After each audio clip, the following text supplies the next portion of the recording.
आदर्शन सां, लुड़कनि सां, टहकनि सां, शेरनि सां, नगमनि सां जेका जंग लड़ी वञे थी, उहा हथियारनि खां हज़ार भेरा ताक़तवर आहे, उहा हथियारनि खां हज़ार भेरा वधीक जटादार जंग आहे। हथियार पोइ, इल्म पहिरियां ई, सम्झ पहिरियां ई, शऊर पहिरियां ई, नेक नियती ऐं सचाई पहिरियां ई, वहशी ठुक ठुक ठुक ठुक ठुक ठुक पोइ पस्त हेठि मथे दर्जे जंग शऊर।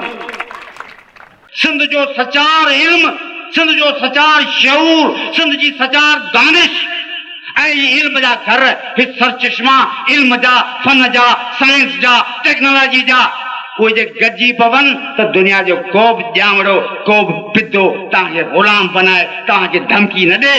असांजी तालीम, असांजो इल्म, असांजो फिक्र यरगमाल बनायो।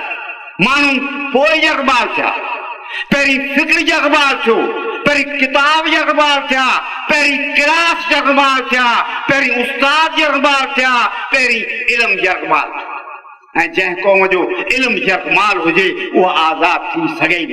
इल्म, साइंस, टेक्नोलॉजी ऐं इक़्तिसादियात जो महवर अमेरिका ऐं यूरोप खां मुंतकिल थी ओभर एशिया ऐं पैसिफिक जे इलाइक़नि में पहुची चुको आहे। इहा रफ़्तार तेज़ पई थिए, पाण काटिया पिया आहियूं। पंहिंजे ईंदड़ नसलनि जे मुस्तक़बिल जो मदार न थिया आहे त पाण आलमी रुझान जेके इन्हनि में आहिनि, तंहिं पंहिंजे पतीअ जो इल्मु, पंहिंजे पतीअ जी टेक्नोलॉजी, पंहिंजे पतीअ जी साइंस, तंहिं मां कहिड़ो हिसो था वठूं।